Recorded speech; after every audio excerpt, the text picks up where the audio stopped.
Hey, welcome to a very spontaneous episode of Three Geeks Podcast. It's just Max and I. We're here to shoot the shit for a little bit. I was bored driving around while I was working and, listening to podcasts. And I'm like, we should podcast. And thanks to Mike's spontaneousness last week on Mig Chats, I'm like, we should do more of that too. So I hit everybody up. Max was the only one besides me available. So yeah, we don't really have any kind of format. I've got comicbookmovie.com pulled up, and we will start off talking about Star Wars, though. Star Wars officially broke.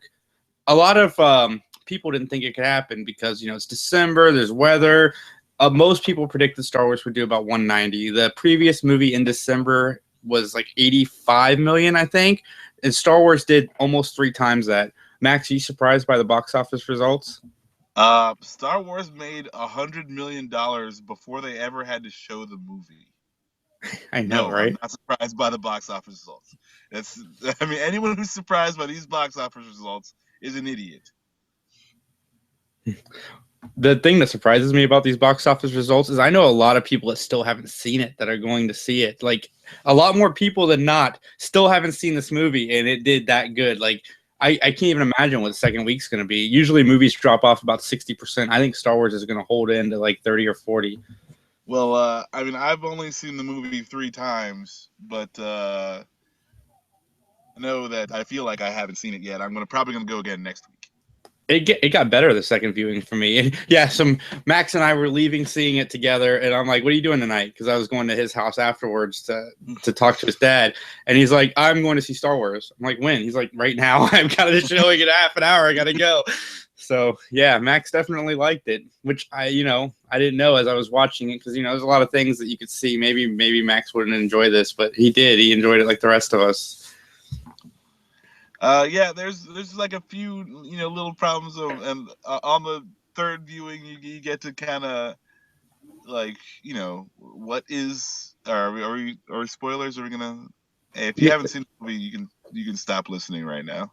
But yeah, like, why is there a resistance when there's a new republic and then there's the empire? Like, why? Who's the resistance? That's a good question. Yeah.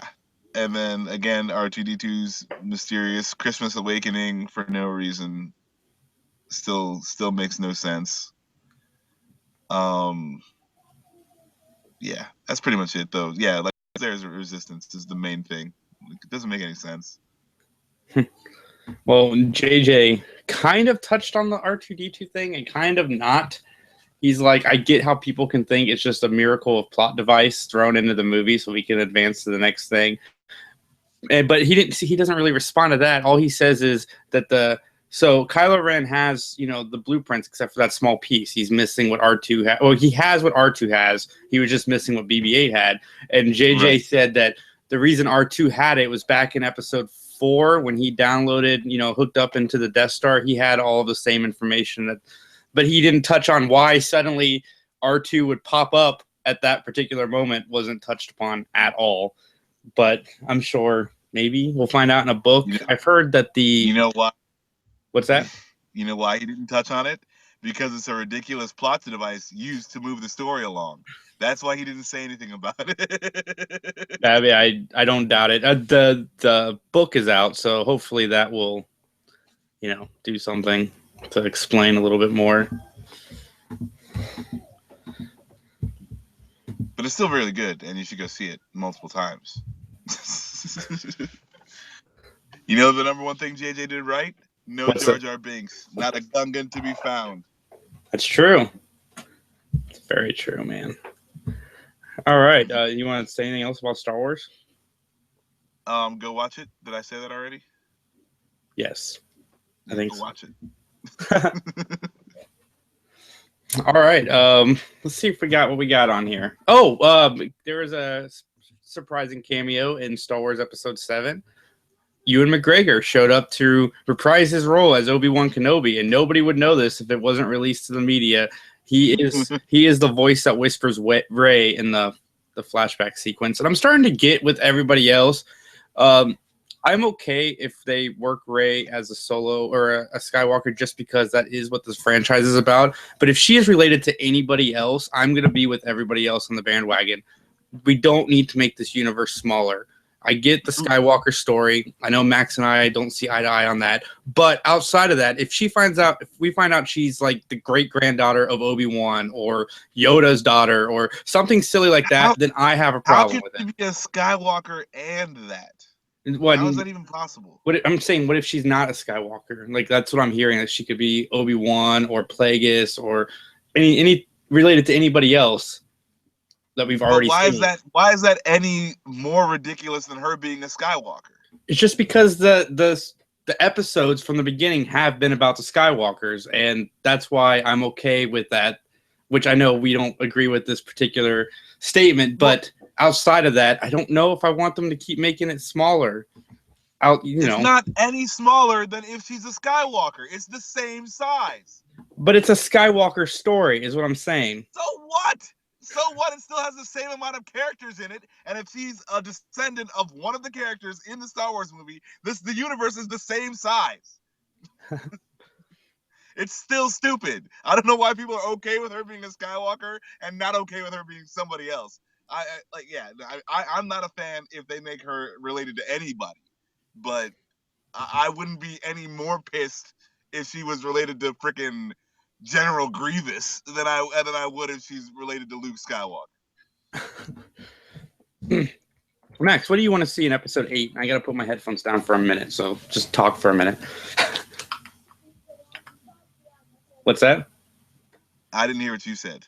Oh, I said, what do you want to see out of episode 8? Like, where would you like to see the story go from here? I'll be right back.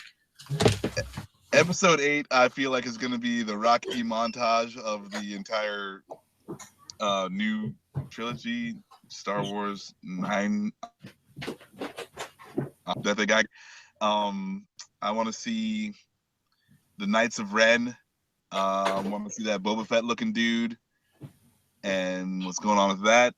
I'm interested to see the Luke Skywalker montage. So, like, when Luke's riding on Ren's back and she's doing like backflips through the woods and stuff like that, I'm interested to see that.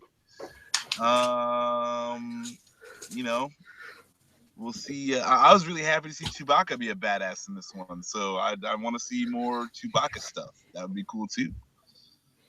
I also want to see more lightsabers and more lightsaber battling. More blowing up of the Death Star. I'm down for that. Oh my god, if they end up episode 9 with a half-built Star Killer base, I might be a little upset with that. No way, dude. You're gonna find out that it's related to Luke Skywalker, and you're gonna be totally fine.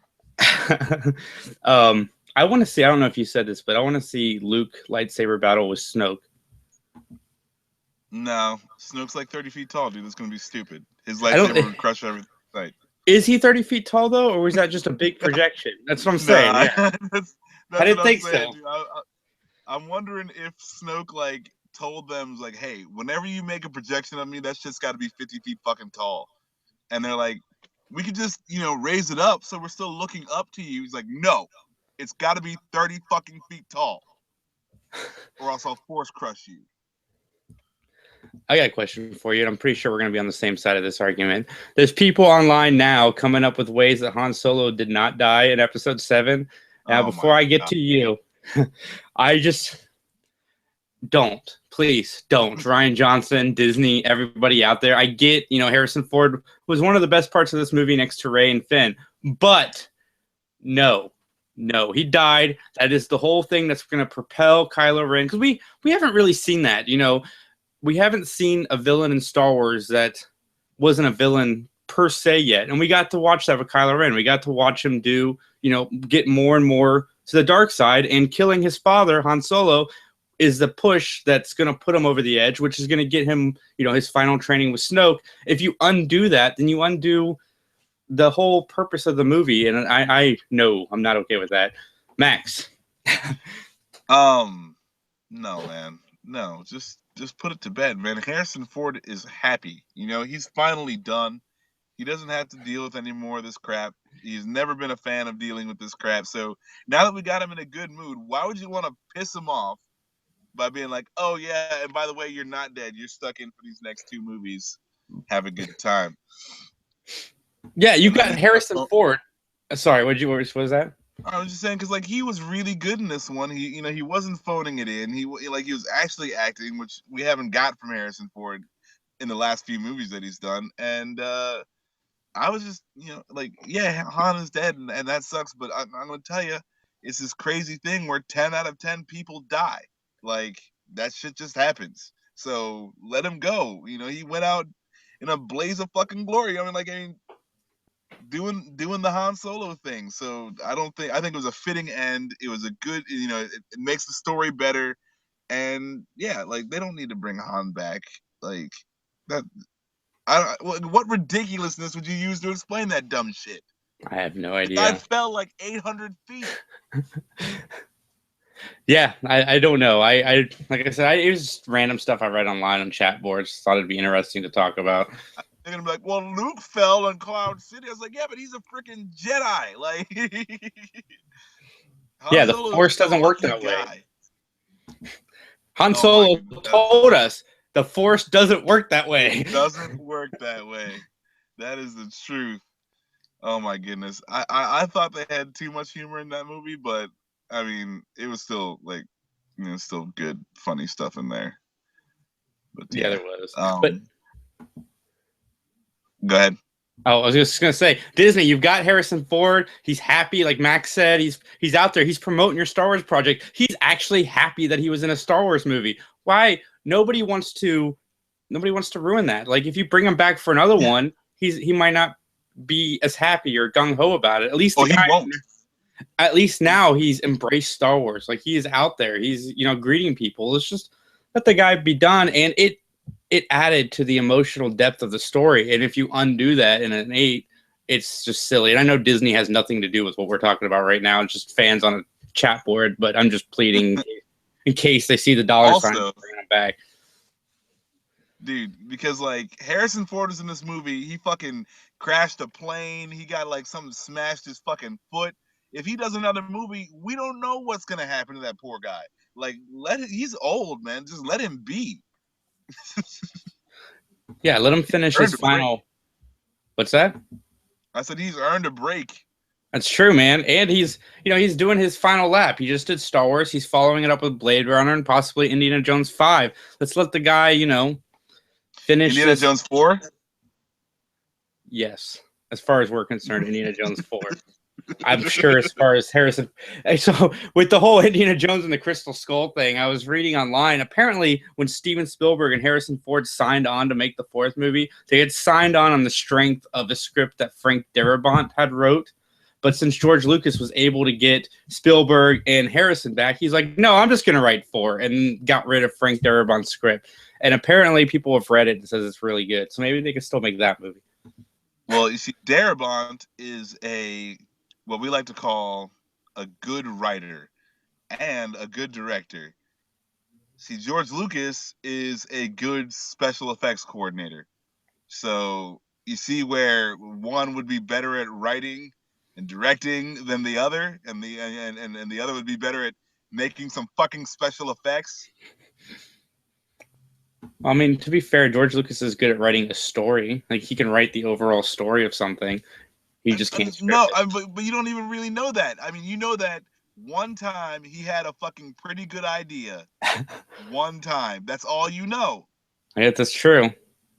Can't argue with that.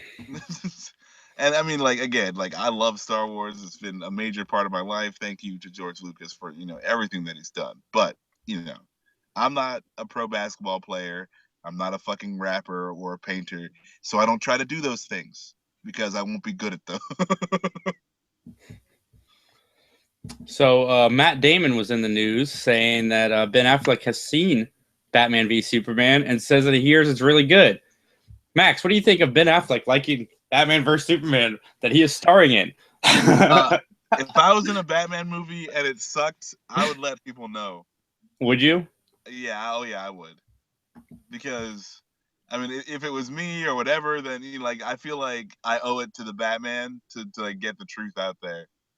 But That so if Ben Affleck saw it and he liked it, I think that's that's super good news. Like I'm glad that he liked his own movie, or at least that he's telling people he liked his own movie. I was watching Kevin Smith on a show called Movie Fights. It's on Screen Junkies channel, and he had to pitch his perfect Batman movie, and I think he pitched The Dark Knight Returns, but doing a very loyal adaptation of it. And he wanted to give George Clooney a second shot at Batman. What do you think of that?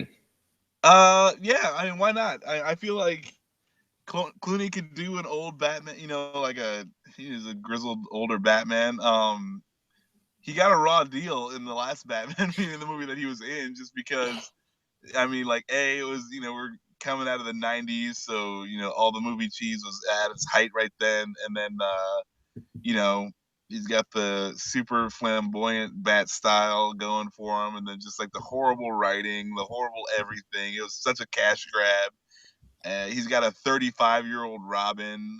It was just nothing was supposed to be good from that movie. But I like George Clooney as an actor. I don't hold it against him. I'd let him do it again. I mean, like if it was up to me, as long as the script was good, I feel like George Clooney could bring something to it.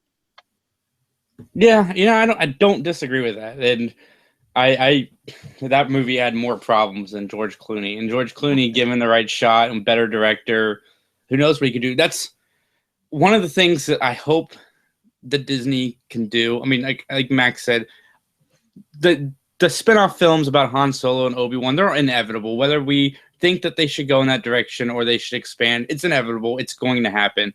I want to see, since we're going to get it anyway, I would like to see Ewan McGregor have another shot at Obi-Wan under different circumstances. I think, with the right director, and it's kind of the same thing, George Clooney with the right direction and the right script could probably pull off Batman.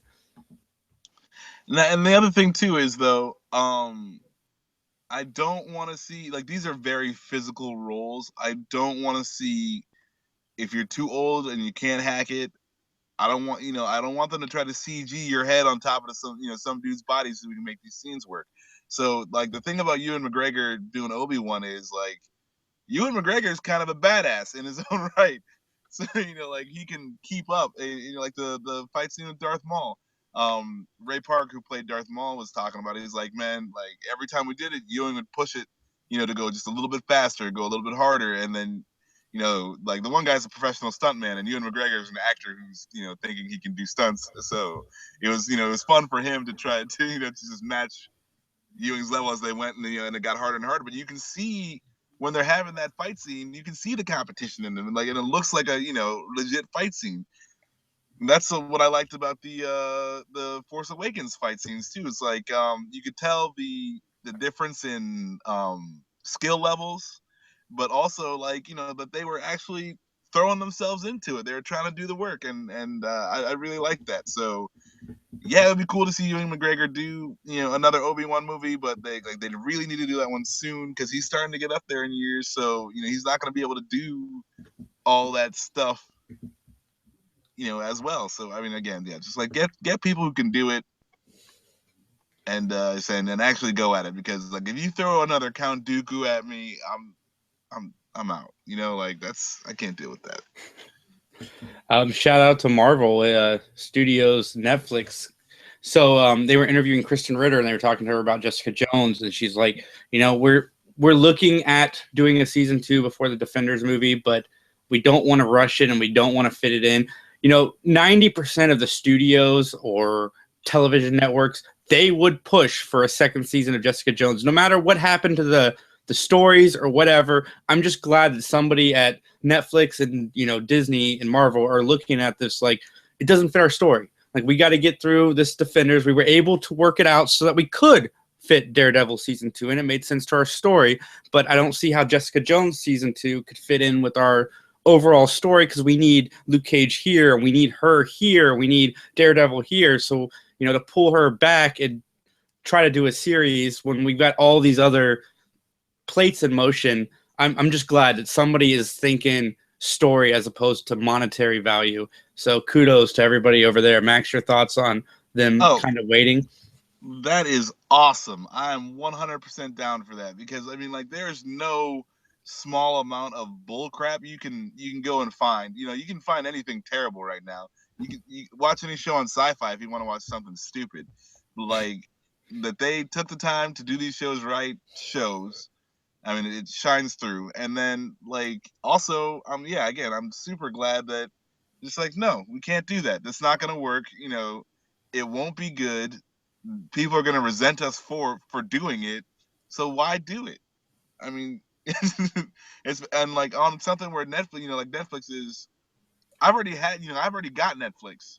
That they're putting the Jessica Jones show on doesn't make me go get Netflix. So I want them to. I've waited this long. I can wait for them to make another good season of Jessica Jones. I don't need. I was like, oh my god, I gotta have a Jessica Jones episode right now. Write one up in the next 5 minutes. Get everybody to call everybody back from lunch and let's shoot this thing real quick. And like, yeah, I'm glad. I agree. I'd love to see a season 2, Jessica Jones, but I want it to be as good as the first season. The other thing I liked about Jessica Jones is it was, I like Daredevil a little better, but Jessica Jones is right on par with that. It's only better or worse depending on who you're talking to. So yeah, man, good on them. Just yeah, take the time to do good work. Yeah, Marvel is very, very aware of their brand. You can see it in the movies now too, because you will reach a point in the Netflix series where you can't just have them by themselves. Like Daredevil is off. Let's say Kilgrave had happened in season 2. It's hard to explain why she doesn't call on Daredevil or Luke Cage and all these other things. And you're seeing Marvel doing that more in the movies because Iron Man's gonna be in Civil War. But so yeah, to try to shoehorn a season 2 in and try to please the people who like season 1, I'm glad they're not. I'm glad we're gonna get through, and whatever the fallout is of the Defenders, maybe it puts her by herself, maybe it teams her back up with Luke Cage, maybe she's working with Iron Fist, Daredevil, whatever it is. I am confident that Marvel is going to tell a good story because, see, I'm on the other side where I like Jessica Jones better, but it's hard to compare apples and oranges because they are both extremely good shows. It's really just comes down to your personal preference of action or psychological, and that's a good problem to have. It really is a good problem to have, and I hope that we keep having that problem. Like I want Luke Cage to come out and us have that same debate. Like this show is just as good as Daredevil and Jessica Jones, but which one entertained me more? But I mean, that's a good thing to say when you have to go by what you enjoyed more as a fan as opposed to what had the better quality. So, yeah. Well, yeah, I mean, it's like it reveals your bias, and the quality is there. Just like, okay, I prefer kung fu, so of course I'm gonna like Daredevil a little bit more. You're like, yeah, again, you like the psychological stuff, and I mean, like Jessica Jones is just so dark. Like it was just like really messed up. They took it to the next level and stuff, and it was just like, wow. And it was just 100%. They were like, all right, how do we want to make this character look? They were true to the character the whole time, and I mean, like, and they're finding these people out here because I wouldn't have cast Kristen Ritter as Jessica Jones, so that's not my first thought, and she killed it. And like they're finding the right people for the job, and everyone's buying in, and yeah, dude, they're doing the right thing, and I'm glad to hear that they're still doing the right thing. Yeah, for sure. When is Daredevil season 2? That's what, April? April, I believe. That's right around the same time as House of Cards. Wow, it's going to be a busy month for us. All right, Max, anything else you want to touch on this mini podcast? Yeah, since we're talking about the Netflix shows, I heard that Iron Fist got a showrunner, even though I'm not sure of his name right now. Can you internet that real quick? Yeah, I'm going to pull it up right now. But yeah, they've been having some troubles with what story they want to tell and then who they want to cast and yada yada yada. So hopefully this will pull them out of the doghouse, so to speak, and get that show running because I'm super excited for an Iron Fist show, and it can only again, if it's Netflix doing it with these TV shows, it can only be good. So I really want them to do it. It looks like Netflix really likes Dexter because one of the head writers of Dexter is who did Jessica Jones, and the showrunner of Dexter is the one doing Iron Fist, which was Scott Buck. All right, Scott Buck. My name's Buck, and I'm here to fuck. Did you hear that on the Batman on Batman? No, what now? Kevin Smith is like, I am Scott Buck and I'm here to fuck. And then Mark Menard's like, what if he doesn't like to fuck? And then he's like, holy shit, we might get sued because what if this guy calls us and he's like, well, how dare you? I don't like to fuck. I like to write television shows. Well, I mean, we're just all quoting Tarantino here, but it's all good. Scott Buck, I hope you like to fuck. You know, it's a leisurely activity that most people can get behind. But yeah, that was what else we got? That's pretty much it. That's all I got. I think that's all I got too. Three Geeks podcast is on hiatus until January, but you'll see these mini casts. You'll see these mini casts popping up. Also, Wednesday night, Max is coming over. Mike McGee is coming over. Dan Bauer is coming over. We're all going to sit down at a table. I think Chris and Rondell will be here too. We're going to have bottles of whiskey to whatever everybody likes to drink. We're going to try to pick some of that up. We are going to watch the Star Wars holiday special, so you don't have to. All the way through.